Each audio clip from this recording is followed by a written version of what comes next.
Maintenant qu'on a rajouté la personnalisation de notre composant avec un input, alors que ce soit un signal ou pas, peu importe, ce qui pourrait être sympa, c'est de vérifier que cet input est bien présent, qu'il fonctionne bien, et donc de tester un peu notre composant avec sa nouvelle personnalisation. Pour ça, on peut retourner dans notre fichier de test et on va se rendre compte que d'ores et déjà, notre test ne va plus passer. Pour la simple et bonne raison qu'on a précisé que notre input est maintenant required et que on ne lui passe absolument aucune valeur. Une première façon de faire ce test, ça pourrait être d'utiliser la fixture qui dispose en fait d'un élément componentRef sur lequel on va pouvoir appeler la méthode setInput. Hop. SetInput prend deux paramètres, d'abord le nom de l'input, ensuite la valeur qu'on souhaite lui passer. Dans la documentation, il est spécifié que ça permet de mettre à jour du coup l'input du composant, que ça va parfaitement bien gérer la stratégie onPush, ce qui peut être intéressant de savoir, et qu'il va aussi déclencher le onChange du lifecycle hook de notre composant si jamais il en a un.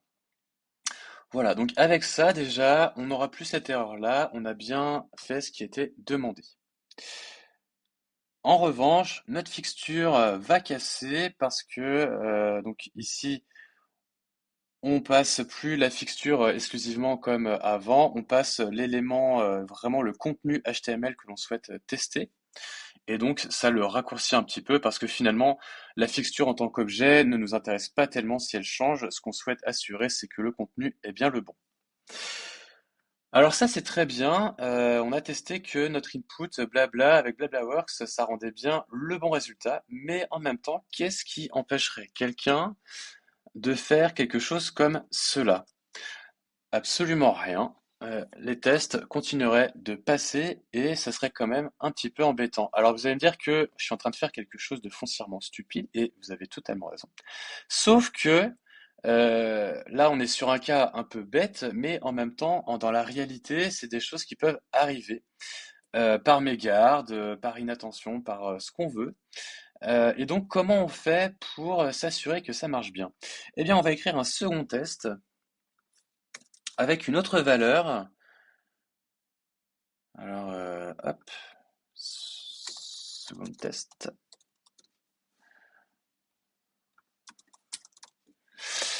Avec une autre valeur pour s'assurer que ici, c'est bien la valeur que l'on souhaite c'est bien la bonne valeur que l'on souhaite avoir. Et là, ça va casser. Alors, excusez-moi, je me suis pas mis au bon cran. Hop, voilà. Et là, alors, la snapshot ne pète pas parce que effectivement, j'ai beau avoir passé cette valeur-là, on a toujours bien ce contenu qui est là puisque c'est celui qui est spécifié ici. Alors, c'est le problème, c'est un des inconvénients des snapshots. Vous voyez, je me suis pas rendu compte instantanément que ce n'était pas le résultat attendu. Et pourtant, ce n'est pas ce que j'attends. Je m'attendais à avoir second test. Normalement, on devrait plutôt avoir une snapshot comme ceci. Sauf que c'est pas le cas puisqu'on l'a mis en dur. Donc si ici on revient à ça, normalement là, on devrait être bon. Modulo peut-être quelques espaces. Mais non, c'est bon. La snapshot est bien passée. On a bien la bonne valeur attendue au bon moment. Écrire deux tests comme ça, c'est un petit peu redondant, c'est un petit peu lourd. Il y a une petite spécificité de geste qui permet de boucler sur des tests en fait. Alors, en fait, il suffit de lui passer un tableau d'arguments qui va correspondre pour chaque valeur à la valeur qu'on souhaite passer. Dans notre cas, on va avoir BlablaWorks en première entrée et second test c'est une seconde valeur. Hop. Avec cette syntaxe, ici on va avoir une value en chaîne de caractères, puisque c'est le type d'une seule des deux valeurs qui est ici. Et c'est ce qu'on va pouvoir passer ici. Voilà, ce sera la value à chaque fois. Et donc, premier tour, il va passer. La value, ce sera BlablaWorks. Ce second tour, il va passer. Ce sera second test. Et du coup, on va dynamiser notre test. Notre test ne sera plus dépendant de la valeur dans le test, mais bien d'une valeur qui sera spécifiée au-dessus. En revanche, là où on va y perdre, c'est que du coup, on ne pourra plus utiliser le match inline snapshot pour la simple et bonne raison que lui, il va générer une snapshot pour l'ensemble des tests et qu'il ne saura pas du coup à quoi correspond la snapshot générée. Et de toute façon, il nous le dit tout de suite quand on essaie de lancer le test. Alors, il dit que ça a mis à jour parce qu'en fait, il va snapshotter à chaque fois.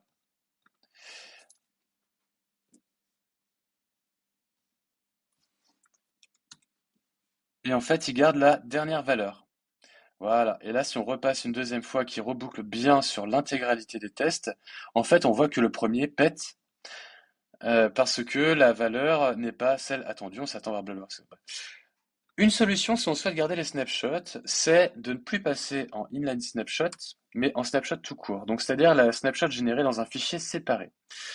Là, il va être capable, en fait, de générer autant de snapshots qu'il y a d'instances de test. Il va itérer, en fait, et être capable d'indexer, en fait. Voilà. Un index 1, un index 2. Pour le premier tour, c'est BlablaWorks. Pour le second test. Ça, c'est une possibilité. La deuxième possibilité, si on se dit que finalement, avoir des snapshots pour gérer ça, c'est pas terrible, on peut aussi utiliser une autre technique qui est de récupérer, par exemple, le text content de l'élément que l'on souhaite tester, donc qui est le contenu texte en fait de l'élément HTML, et de vérifier que c'est bien égal à la value. Hop. Si on teste ça, voilà, on a bien la bonne égalité à chaque fois, c'est bien la bonne valeur attendue. Donc on a ça, on a la snapshot. Une troisième, donc là c'est parce qu'on est sur du texte précisément. Si on n'était pas forcément sur du texte et qu'on voulait contrôler autre chose, on pourrait utiliser la partie debug élément de la fixture qui permet en fait de faire des queries pour récupérer des éléments du DOM. Ce qui permettrait par exemple ici, tester directement le contenu du paragraphe en fait de mon composant et de vérifier que c'est bien égal à la même valeur. Là, on voit que les trois aspects passent, tout est OK. C'est trois façons différentes de tester la même chose. On peut tout à fait utiliser ces trois manières de faire dans notre cas parce que c'est exactement la, la même, enfin, c'est des trois solutions différentes pour le même problème. À vous de choisir ce qui vous paraît le plus lisible et le plus compréhensible. En revanche, là où on peut encore faire un petit peu mieux, c'est dans le nommage de notre test. Parce que là, du coup, dans le cas des snapshots, par exemple, on voit que c'est des 1, des 2. Ici, quand je fais mes tests, hop, on voit que c'est tout le temps, en fait, le même nom. Et ce qui fait que s'il y en a un qui pète, je ne saurais pas exactement lequel c'est.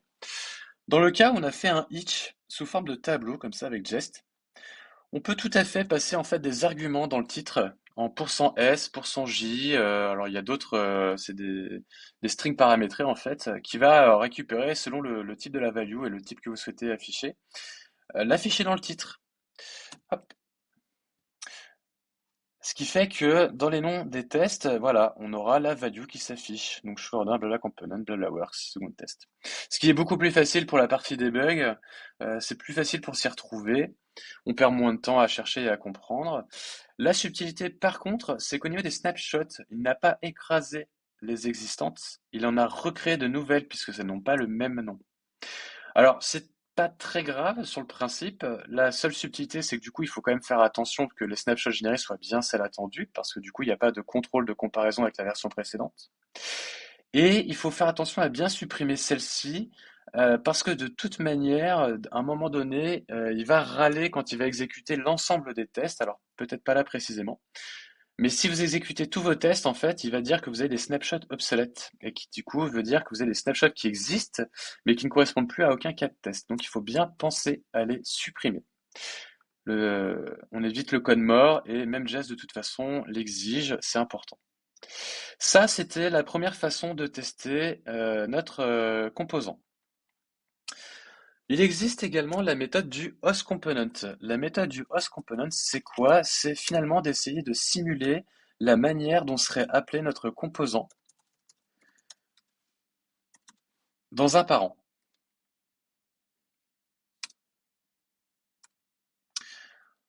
On va créer un composant factice en fait, qui sera juste un host component qui contiendra qui contiendra simplement l'appel en fait à notre composant.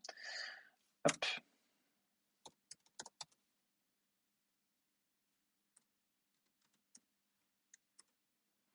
comme ceci. Et pourquoi on fait ça? Ça, en fait, c'est pour complètement simuler l'appel du composant comme si on était dans un vrai contexte de développement. C'est exactement la même chose que de passer par le component ref, c'est juste que visuellement, on comprend très bien ce qui est fait. C'est une autre façon de voir le test. Pour cela, il suffit de penser, alors je vais le mettre en standalone pour juste avoir à l'importer. Hop. Et là, il va râler parce qu'il va dire qu'il ne le connaît pas. On va l'importer là, clac. Donc je vais importer mon host component ici. Et en fait, ce qui va se passer, c'est que au lieu de faire une fixture du blabla component, je vais faire une fixture du host component. Hop. Et là, ce sera plus une fixture.componentRef.setInput parce que mon host component, ce n'est pas un input. C'est directement l'instance du host component sur lequel je vais setter la valeur, hop, comme ceci. Je vais redéclencher un detect change derrière et en fait, il va régénérer l'ensemble avec une nouvelle valeur pour la propriété blabla du host component. Pour ce qui est des expect 2 et 3, je suis pas très inquiet, ils vont passer. Pour le premier, je pense que possible que la snapshot claque vu qu'on a rajouté un élément parent. Voilà. Donc ici, en fait, il a rajouté les balises parce qu'effectivement, le premier élément de notre rendu HTML, ce n'est plus le paragraphe simplement, mais notre composant tout entier puisqu'il est lui-même englobé dans un parent. Donc maintenant, le premier niveau commence ici. Donc c'est OK, ça correspond bien à ce que j'espère. Donc je mets à jour. Hop. On voit en tout cas que les autres expects n'ont pas claqué, ça n'a absolument rien changé. Il n'y a effectivement que les snapshots qui du coup se sont vus englobés du sélecteur de notre composant, ce qui est normal. On a rajouté un niveau, c'est normal que quand on essaye de snapshotter le premier enfant de la fixture, qu'on rajoute un niveau également. Voilà, donc à toi de choisir ta manière de tester tout ça. Comme tu le vois, il y a différentes manières de faire. Les différentes approches sont toutes OK, elles existent toutes, elles sont toutes documentées. L'idée, c'est de trouver celle qui te paraît la plus pertinente, la plus simple à mettre en place et surtout de ne pas te compliquer la vie. Il faut que le test ce soit facile à mettre en place, sinon tu ne le feras pas et tu n'auras pas envie de le faire, et ça se comprend. C'est pour ça qu'il faut trouver les manières de faire qui nous conviennent et qui soient le plus compréhensibles possible. Amuse-toi bien.